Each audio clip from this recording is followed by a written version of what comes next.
신약성경 마가복음 1장 16절에서 28절 말씀입니다. 마가복음 1장 16절에서 28절까지 제가 한 절, 여러분이 한 절, 마지막 절은 같이 읽겠습니다. 예수께서 갈릴리 바닷가를 지나가시다가 시몬과 그의 동생 안드레가 바다에서 그물을 던지고 있는 것을 보셨다. 그들은 어부였다.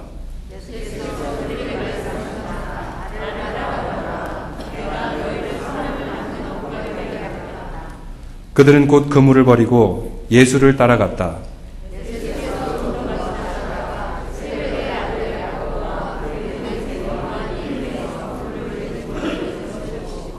곧바로 그들을 부르셨다. 그들은 아버지 세베대를 일꾼들과 함께 배에 남겨두고 곧 예수를 따라갔다.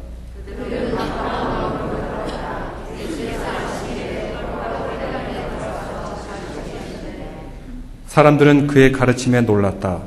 예수께서 율법학자들과는 달리 권위 있게 가르치셨기 때문이다.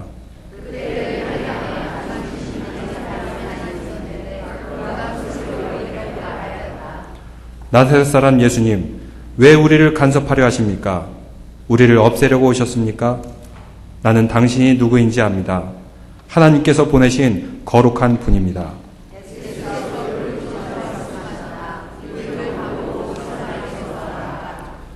그러자 악한 귀신은 그에게 경련을 일으켜 놓고서 큰 소리를 지르며 떠나갔다.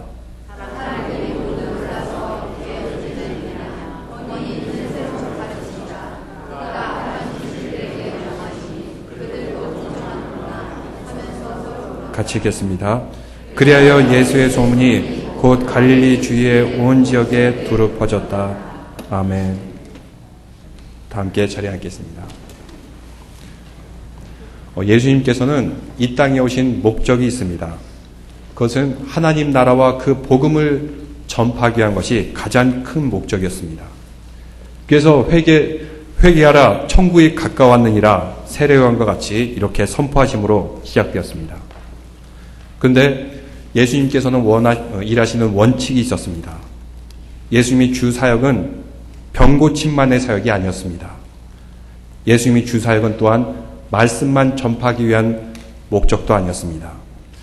예수님께서 공생의 3년 동안 가장 많은 시간을 투자하고 보낸 시간은 바로 제자들을 훈련시키는 사역이었습니다. 예수님께서는 직접 일하시는 것보다는 사람들을 통해서, 제자들을 통해서 일하셨습니다. 그래서 제자들을 준비시키셨고 훈련시키셨고 하나님의 일들을 하셨습니다. 예수님께서는 책을 한 권도 쓴 적이 없습니다. 이 복음서는 제자들이 다 썼습니다.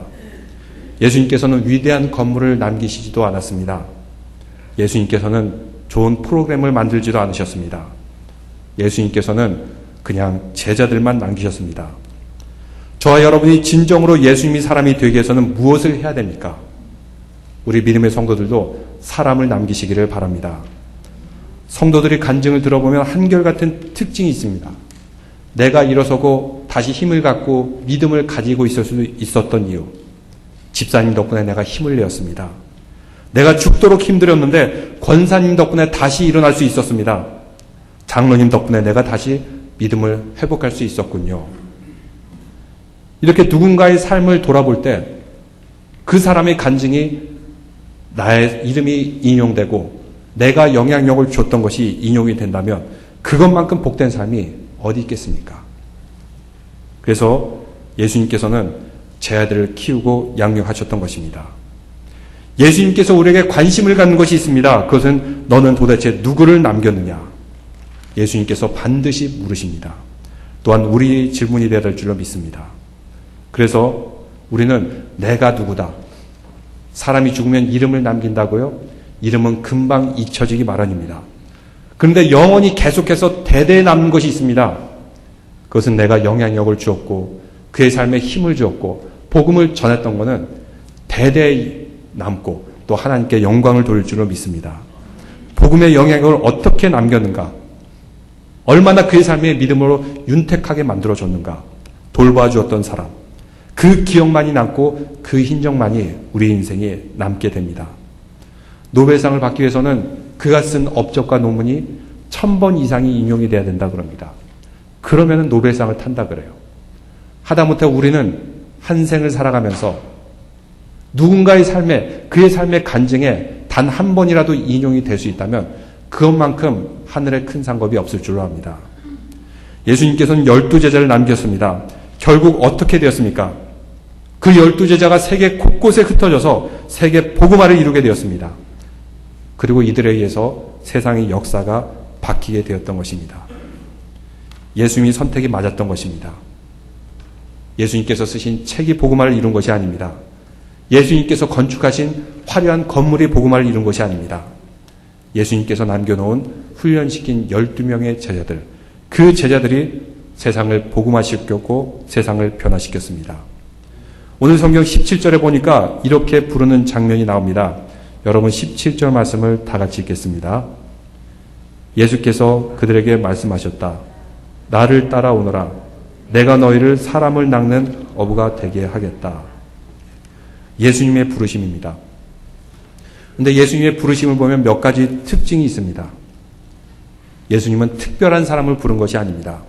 오늘 부름받은 베드로와 야고보와 안드레, 직업이 무엇죠? 직업이 무엇이었습니까? 어부였습니다. 왜 하필이면 많고 많은 직업 중에서 어부였을까요? 왜냐하면 이 사람들은 특별한 사람이 아닙니다. 그냥 길을 가다가 만날 수 있는 그런 사람들입니다. 이런 사람들이 어부입니다. 우리가 평상시에 쉽게 접할 수 있는 그런 사람들입니다. 근데 이들이 어느 때 부름을 받았습니까? 무엇을 하다가 부름받았죠? 마태복음과 누가복음에 보면 이들이 고기잡이 할 때 예수님께서 부르십니다. 다시 말하면 예수님께서는 그 제자들의 삶을 현장 속에 들어가서 그 현장 가운데 부르시게 됩니다. 우리는 생각하기를 하나님이 부르시면 특별한 장소, 특별한 때에 부르신다고 생각합니다. 그러나 그렇지 않습니다. 성경의 대부분의 사람들이 언제 부름을 받았습니까? 모세는 언제 부름을 받았죠? 미디안 광야에서 양떼를 몰고 있을 때. 미디안 광야에서 40년 동안 평소와 다름없이 양떼를 치고 있을 때, 그때 하나님께서 부르셨습니다. 또 오늘 말씀에 특징이 있습니다. 이들은 자신의 직업을 바꾸지 않았습니다. 그들은 어부입니다. 제자가 되기 전에도 어부였고 제자가 된 후에도 어부였습니다.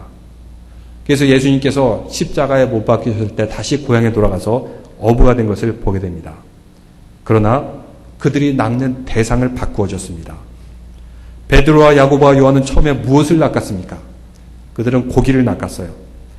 예수님께서 부르실 때 그들을 무엇을 낚는 어부로 부르신다고 하셨죠?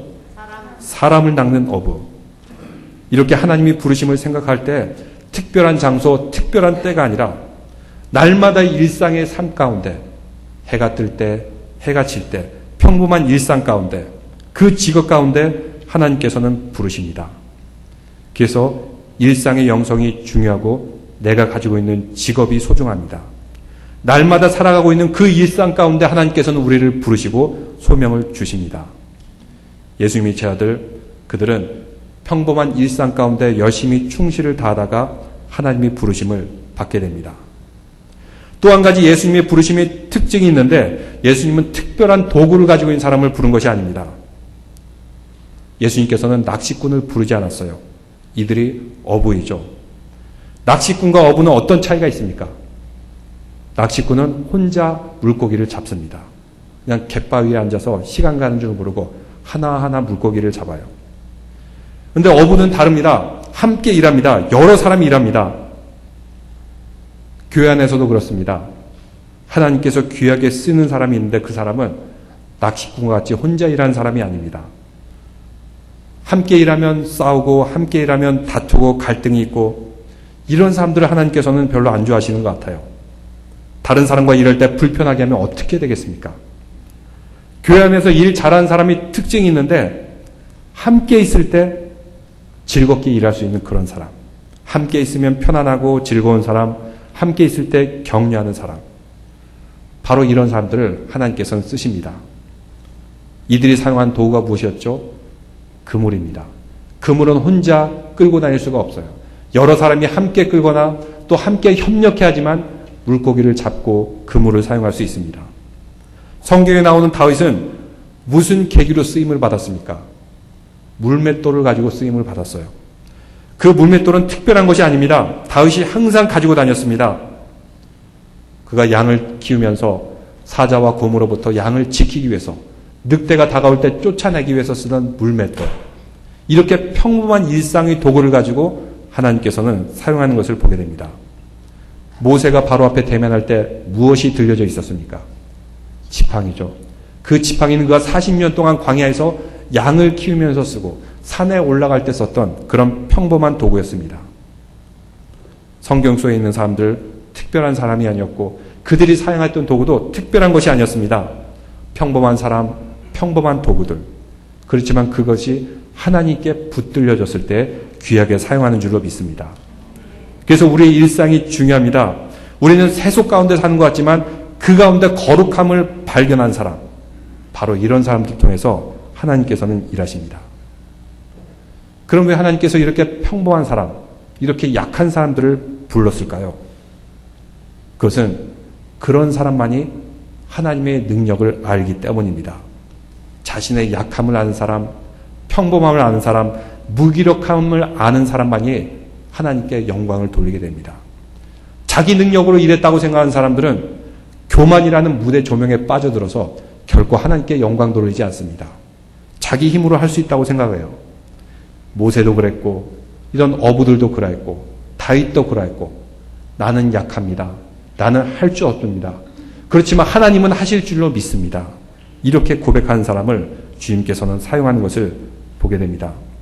이러한 원칙은 구약이나 신약이나 오늘에도 동일하게 적용됩니다. 그래서 사랑하는 성도 여러분, 특별한 장소에서 특별한 때에 주님의 음성을 들으라고 하지 마십시오. 여러분의 삶 속에서 출근하면서 일터에서 비즈니스를 하면서 하나님의 음성을 들으시길 바랍니다. 교회를 거룩하게 만들어가는 사람, 일상 속에서 하나님의 일을 하듯이 함께 일하는 사람이 많이 있습니다. 성경에서 일상의 삶 가운데 부르심이 있는데 그래서 직업을 영어로는 vocation이라는 단어를 사용합니다. vocation이라는 것은 부르셨다는 거죠. 하나님이 부르셨어요. 그래서 여러분의 일상과 직장은 무엇하는 곳입니까? 하나님께서 여러분이 부르셨기 때문에 이웃사랑과 하나님 사랑을 실천하는 장소, 이것이 바로 직장입니다. 그래서 신앙의 핵심은 무엇이냐면 우리가 구원을 받았는데 이 받은 구원을 가지고 우리의 직장과 일터와 가정과 삶 속에서 하나님의 사랑을 실천하는 것입니다. 그런데 교회에서는 거룩한 척하다가 세상에 나가면은 각종 야비한 짓을 다 하고 속이고 사기치고 그러면 되겠습니까? 그것은 결코 하나님의 부르심이 아니겠죠. 하나님의 부르심은 항상 일상의 삶 가운데서 평범한 사람 가운데서 그리고 하나님의 음성을 듣는 사람을 통해서 일하시는 것을 보게 됩니다. 오늘 제자들의 반응이 무엇입니까? 그들은 그물을 버려두고 주님을 따르게 됩니다. 여러분 20절 말씀 한번 읽어보겠습니다. 곧바로 그들을 부르셨다. 그들은 아버지 세베대를 일꾼들과 함께 배에 남겨두고 곧 예수를 따랐다. 예수님께서 그들을 부르실 때 많은 어부들이 있었고 많은 그물을 깃는 사람들이 있었어요. 그런데 그 중에서 예수님의 말씀을 듣고 따라온 사람들은 베드로와 야고보와 안드레와 세베대, 이런 사람들 소수가 따라간 것을 보게 됩니다. 이들이 왜 따라갔을까요? 왜 모든 것을 버려두고 따라갔을까요? 근데 이것을 잘못 적용한다면 이렇게 생각할 수가 있어요. 아, 예수님이 제 아들이 이렇게 따라갔듯이 우리도 모든 것을 다 버려두고 주님 일을 하자. 주님 따라가자. 그러면 교회는 누가 지키고 가정은 누가 지키고 누가 지키겠습니까?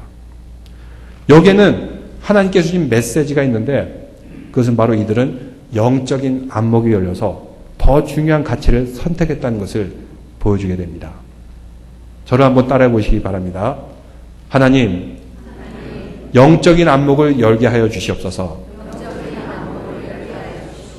그래서 가치 있는 것을 쫓아가게 하여 주옵소서. 예수 믿자들은 영적인 안목을 가지고 가치 있는 것을 선택하였습니다. 예전에 관상이란 영화가 있었어요.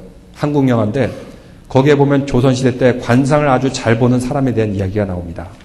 송강호가 주인공으로 나오는데 그는 관상을 봤다면 그 사람의 과거와 현재와 미래를 꿰뚫어보는 능력이 있어요. 당시에 조선에 악한 왕이 있었는데 이 왕을 몰아내기 위해서 관상을 보는 이 송광호를 통해서 인재들을 모으고 왕을 몰아내려고 했어요. 근데 결국은 어떻게 되었습니까? 실패하고 말았죠. 그러면서 송광호가 이렇게 얘기합니다. 내가 관상을 볼 줄 아는 것은 잔물결만 볼 줄 아는 것이었다. 근데 잔물결 뒤에 더 큰 흐름이 있다는 것을 나는 몰랐다. 이제야 내가 무엇을 볼 줄 알고 무엇을 볼 수 없는지 알게 되었다. 라고 하면서 그가 고백하는 아주 인상 깊은 대사가 있습니다. 여러분, 이것이 무엇을 의미합니까? 어느 정도 인생의 연륜이 있고 경험이 있으면 사람 얼굴을 보면 그 사람이 어떤 성품인지 알 수 있어요. 어떤 과거를 살아왔고 그리고 그가 어떤 미래를 펼쳐갈 것인지 그냥 얼굴을 척 보면은 어느 정도 느껴지지 않습니까? 근데 그거보다 더 큰 흐름이 있어요. 더 큰 흐름을 볼 줄 알 때 우리 바로 눈앞에 보이는 작은 가치를 내려두고 그 큰 가치를 향해서 선택할 수가 있는 것입니다. 예수님이 제 아들 그들은 평범해 보이고 또 성경에 보면 어리석어 보이고 약해 보이고 비겁해 보이고 도망치는 모습도 보여줍니다. 그런데 한 가지 다른 것이 있었습니다.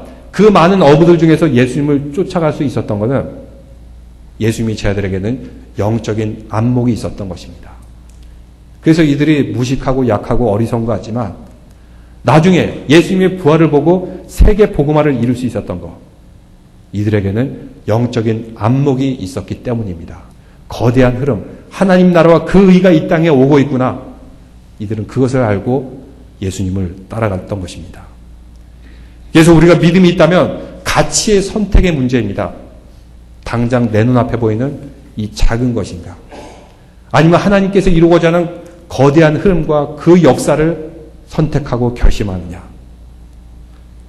바로 그것을 깨달으시기 바랍니다. 그래서 우리는 영적인 안목과 눈이 열려서 하나님께서 원하시는 것, 하나님께서 만들어 가시는 그 가치를 보시기를 바랍니다. 그렇게 될 때 다른 모든 것들을 내려놓게 됩니다. 여러분, 순교자들을 보면 참으로 어리석어 보이기도 합니다. 말 한마디만 바꾸면 그 순간에 목숨을 살 수 있는데 그들은 왜 그랬을까? 왜냐하면 그들은 자신들의 목숨을 팔 정도로 소중한 가치 있는 것을 발견한 사람들이기 때문입니다. 그래서 저와 여러분이 영적인 안목이 열어져서 훨씬 더 가치 있는 것을 택하고 그리고 가치 있는 길을 걸어가시기를 바랍니다. 분명히 예수님이 가르침에는 다른 어떤 것보다도 큰 가치가 있었습니다. 그럼 그 가르침이 무엇이고 어떻게 그 권위가 나은지 보여주는데 여러분 22절 말씀 다 같이 읽어보겠습니다. 사람들은 그의 가르침에 놀랐다. 예수께서 율법학자들과는 달리 권위 있게 가르치셨기 때문이다.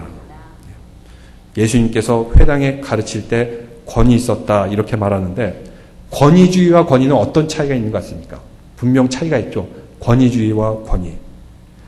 예수님께서도 권위를 가지고 계셨는데 그 권위가 바리새인과 서기관과는 달랐다 이렇게 말하고 있습니다. 그 권위가 어떤 가치였냐면 여러분 27절 말씀을 다 함께 큰 소리로 읽어보겠습니다. 27절입니다. 사람들이 모두 놀라서 이게 어찌된 일이냐? 권위 있는 새로운 가르침이다. 그가 악한 귀신들에게 명하시니 그들도 복종하는구나 하면서 서로 물었다. 여기서 권위는 영어로는 authority 그리고 히브리 말 원어는 카리스마라는 단어를 사용합니다. 예전에는 권위는 그 사람의 자리가 준다고 생각했어요. 예를 들면 목사다 하면 목사라는 그 타이틀 자체가 권위를 준다고 생각했습니다. 아니면 계급이 권위를 준다고 생각했습니다. 군대도 보면은 병사가 있고 장교가 있고 별을 단 장군이 있어요. 그럼 누가 더 권위 있어 보입니까? 누구 말이 더 영향력이 있죠? 당연히 장군의 말이 영향력이 있어요. 그 직급과 위치가 권위를 준다고 생각했습니다. 또 예전에는 연세가 많고 삶을 살아온 오랜 흔적이 있는 그런 사람, 연륜이 권위를 준다고 생각했습니다. 또 어떨 때는 교회에 오래 다니기만 하면은 권위가 자동적으로 주어진다고 생각했습니다. 그런데 성경에서는 진짜 권위가 무엇입니까? 예수님께서 가르치셨던 말씀들, 서기관과 바리새인과 같지 않더라. 예수님이 가르침이 지위와 계급과 이런 데서 나왔다면 그것은 결코 새로운 권위, 카리스마, 어사러티라는 단어를 사용하지 않았을 것입니다. 성경에서 말하는 권위는 자리와 계급에서 나오는 권위가 아닙니다. 성경에서 말하는 권위는 직분에서 나오는 것이 아닙니다. 계급과 직분으로 말하면 바리새인과 서기관만큼 높은 사람들이 당시에 어디 있었습니까? 근데 오늘 성경은 세상의 권위와 교회의 권위, 성경의 권위가 어떻게 다른지 구분해주고 있습니다. 만일 교회 안에서도 세상의 권위를 그대로 가지고 들어온다면 교회는 금방 천박해지게 됩니다. 근데 22절 말씀에 예수님께서 가르침이 권위가 있고 서기관들과 같지 않더라라고 말하는데 도대체 예수님께서 어떤 권위를 가지셨길래 권위가 있다고 말합니까? 예수님의 권위와 그 안에는 사랑과 위로와 은혜가 담겨 있었습니다. 정의와 공의만 있는 것이 아닙니다. 성경 지식만 있는 것이 아닙니다. 예수님께서는 그 가운데 사랑과 은혜와 위로가 있었습니다. 그 이유가 무엇인지 다음에 쭉 설명하겠습니다. 또 한 가지 예수님의 권위는 그 가르침대로 살았기 때문에 그 권위가 있었던 것입니다. 이런 분들에게 권위가 주어집니다. 말씀을 지식으로만 채워진다고 권위가 주어지지 않습니다. 그 말씀대로 살아가는 모습을 보여줄 때 진정한 권위가 생기게 됩니다. 우리는 완벽하지 않습니다. 그러나 최소한 그 말씀대로 살아가려고 노력하는 모습, 여기서부터 바로 권위가 생기게 됩니다. 여러분, 부모님으로서 할아버지 할머니로서의 권위도 그렇습니다. 부모로서 할아버지 할머니가 되어서 약점이 있을까요, 없을까요? 살아가면서 실패할까요, 안 할까요? 이것을 자녀가 다 봅니다. 그런데 그럼에도 불구하고 자녀가 다시 일어서고 극복하는 부모님의 모습, 그 할아버지 할머니의 모습을 바로 여기서 자녀들에게 권위가 생기게 됩니다. 이것을 잊지 말아야 됩니다. 또 한 가지 예수님 자체가 권위였습니다. 우리 신앙인은 어디에서부터 권위가 나올 수 있습니까? 나의 힘, 나의 지식과 능력입니까? 그렇지 않습니다. 우리가 병든 자를 위해서 기도할 때, 또 아픈 자를 위해서 기도할 때, 귀신 들린 자를 위해서 기도할 때 내 힘으로는 못해요. 내 능력으로는 못 쫓아냅니다. 그런데 우리는 주님의 이름으로 선포할 때 쫓아내는 줄 믿으시기 바랍니다. 왜냐하면 예수님의 이름에 능력이 있기 때문입니다. 예수님의 이름을 선포하고 주장하고 예수님의 이름으로 기도하는 사람, 바로 그런 사람에게 권위와 능력이 주어지게 됩니다. 내 직분, 내 명예, 내가 가진 것, 이것으로부터 권위가 나오는 것이 아닙니다. 내 안에 계신 예수님이 나의 권위입니다. 그러면 예수님께서 보이신 전혀 다른 권위는 무엇일까? 그 실체가 21절을 통해서 우리가 알 수 있는데 21절 말씀을 다 같이 읽어보겠습니다. 그들은 가버나움으로 들어갔다. 예수께서 안식일에 곧바로 회당에 들어가서 가르치셨다. 여기 예수님께서 공생에 처음으로 사역하신 그 마을 이름을 가버나움이다. 이렇게 얘기하는데 이 가버나움이라는 것은 두 가지 단어로 이루어졌습니다. 가보라는 뜻은 위로, 나움이라는 것은 마을. 그러니까 시티, 도시가 아니라 하나의 마을을 의미하고 있습니다. 두 글자를 합치면 어떤 의미가 되죠? 위로의 마을, 위로의 마을. 첫 번째 사용하는데 귀한 메시지가 있습니다. 십계명에서도 첫 번째 말씀이 그 모든 십계명의 말씀을 담고 있죠. 또 예수님께서 나중에 집사를 뽑을 때도 7 집사 가운데 첫 번째 집사가 스데반 집사였어요. 첫 번째는 다 의미가 있습니다. 결코 우연히 아무데나 들어가신 것이 아닙니다. 그러면 왜 예수님께서 가버나움에 가셨을까요? 거기에는 이유가 있습니다. 이사야서 40장 1절의 말씀을 보면 이렇게 예언하고 있습니다. 내 백성을 위로하라. 예수님의 사역 가운데 가장 핵심되는 사역 중에 하나가 백성들을 위로하는 것이었습니다. 그래서 위로의 마을 가버나움에 들어가시게 됩니다. 그래서 이 예수님의 권위는 치유하고 회복시키는데 가장 큰 권위가 있었습니다. 예수님은 말씀도 잘 가르치셨습니다. 근데 그 말씀이 특징인데 그 말씀을 들은 사람들은 위로가 되고 힘이 되고 용기가 됩니다. 바로 여기에서부터 예수님의 권위가 나오게 되었습니다. 가버나움으로 가셔서 어디로 들어가셨죠? 어디로 들어가셨습니까? 어디죠? 회당으로 들어가셨죠. 시나고그, 회당인데 당시 이스라엘 백성들은 나라가 망해서 곳곳에 이민자로서 흩어져 살았는데 그들이 가는 곳곳마다 그들은 회당을 세워서 회당을 중심으로 성경 말씀을 읽고 듣고 자녀들을 양육시키는 그런 이민사회의 일종의 플랫폼과 같은 센터가 되었던 거죠. 그러고 나서 그들이 포로에 다시 돌아왔을 때도 그 회당은 지역 곳곳에 세워지게 되었던 것입니다. 그래서 이곳은 거룩한 예배당입니다. 신성한 곳입니다. 하나님께서 계신 곳이고, 근데 거기에 누가 등장합니까? 성경에 보니까 귀신 들린 자가 있었다고 합니다. 그래서 23절 말씀에 보니까 그때 회당에 악한 귀신 들린 사람이 하나 있었는데 그가 큰 소리를 치며 말하였다. 거룩하고 신성한 예배당 안에서 예배를 드리려고 하는데 갑자기 소리 지르면서 난동을 피우는 사람이 있었는데 바로 그 사람은 귀신 들린 자였다. 여러분, 귀신을 들렸으면 난동을 피우는 것이 시장에서도 난동을 피울 수도 있고 길거리에서도 난동을 피울 수 있는데 왜 하필이면 거룩한 예배당에서 난동을 피울까요? 악한 영이 역사하기 때문이죠. 이전 교회에 있을 때 예배를 드리고 있을 때 가끔 이렇게 막 앞에 이렇게 돌아다니는 그런 청년이 있었어요. 예배를 어수선하게 만들어요. 그러면 담임 목사님이 야, 너 누구냐? 이러면은 그냥 쓱 하고 그냥 다시 가고 이런 그런 청년이 있었는데 사연인지 그렇습니다. 그 청년이 어릴 때 공놀이를 하다가 공을 주시려고 길거리에 나가다가 그만 차에 치여서 머리를 크게 다치게 되었어요. 정신적인 문제가 생겼습니다. 그래서 이렇게 어수선하게 돌아다니고 성경 공부하는데도 한번 쓱 왔다가 그냥 가고 이런 청년이 있었어요.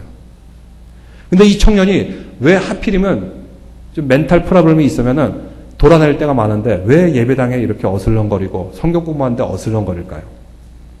거기에는 그 속에는 악한 영이 역사하기 때문입니다. 교회와 예배의 거룩함을 깨트리기 위한 사탄의 의도가 있었던 거죠. 여러분, 가끔 TV에 보면 정신병자가 사람을 찔러 죽입니다. 근데 그 정신병자를 무죄 석방합니다. 왜냐? 그는 정상적인 사람이 아니라 정신적으로 문제가 있어서 사람을 찔러 죽였다. 정상 참작이 되어서 무죄라고 해요. 정신병원에서 몇 년간 치료받고 다시 사회로 돌아다니기도 합니다. 이런 경우도 있었습니다. 한밤중에 아내를 찔러 죽였어요.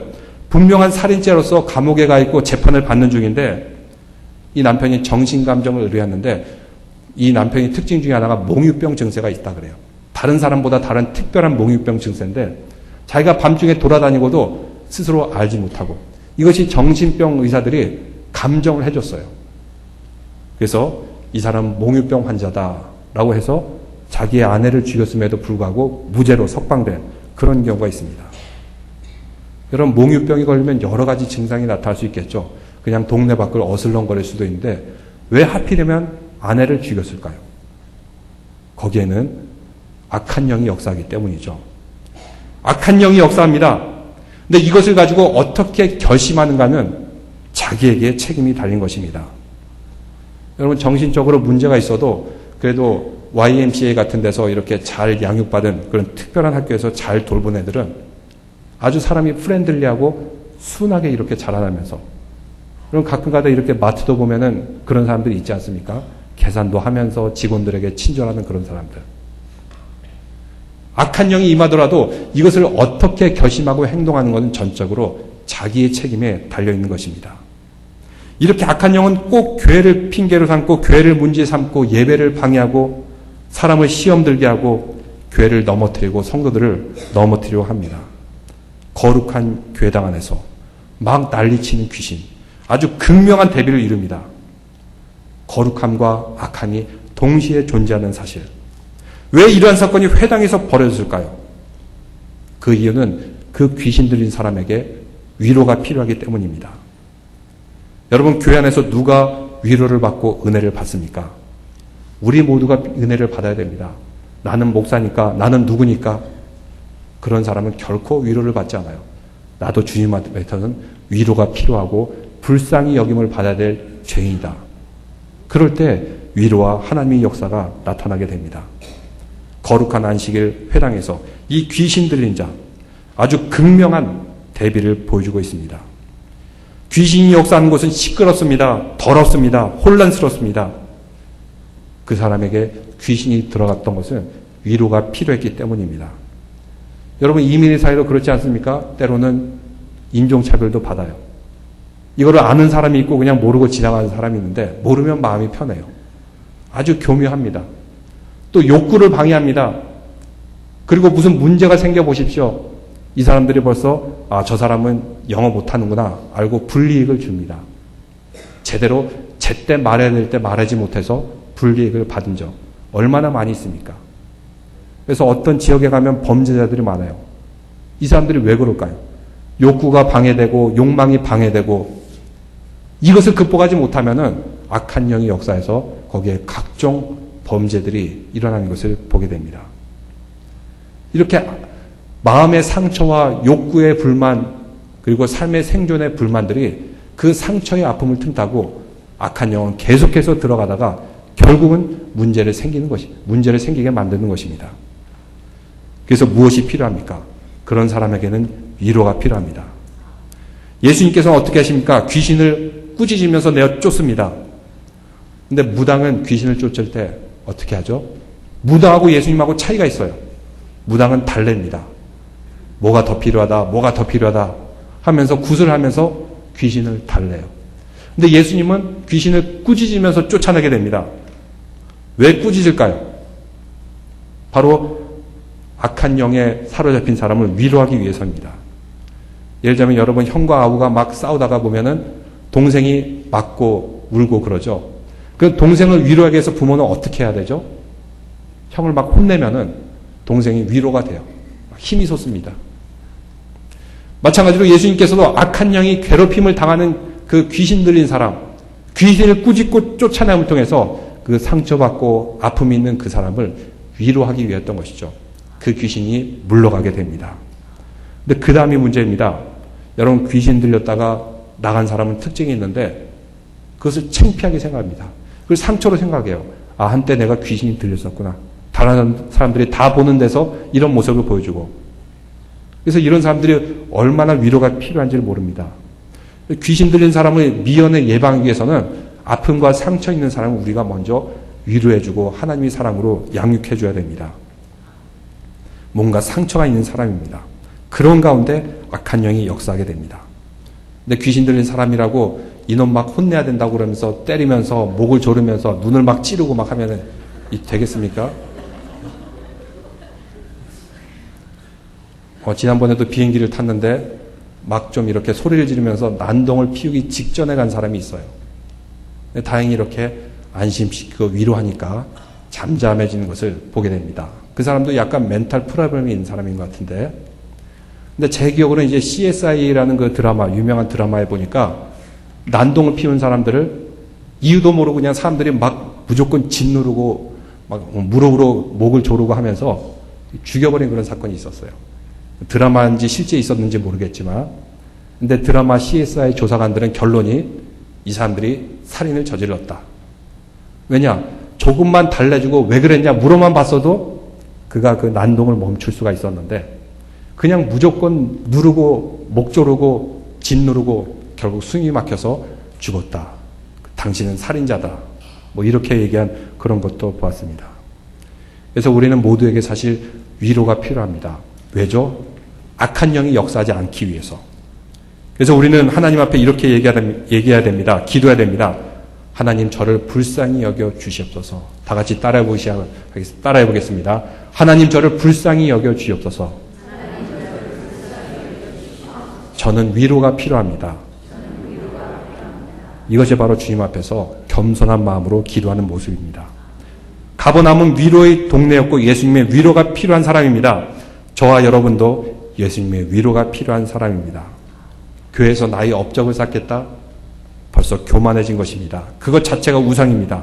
그런데 저와 여러분은 먼저 위로가 필요합니다. 그래서 예수님의 권위를 만나십시오.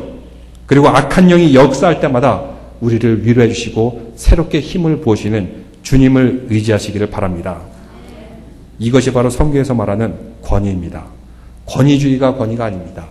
위로하고 용기를 주고 사랑하고 은혜를 주는 모습.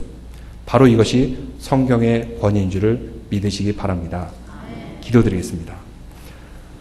하나님 아버지, 오늘도 저희들은 주님의 전에서 위로받고 용기받고 치유받기 위해서 이 자리에 났습니다.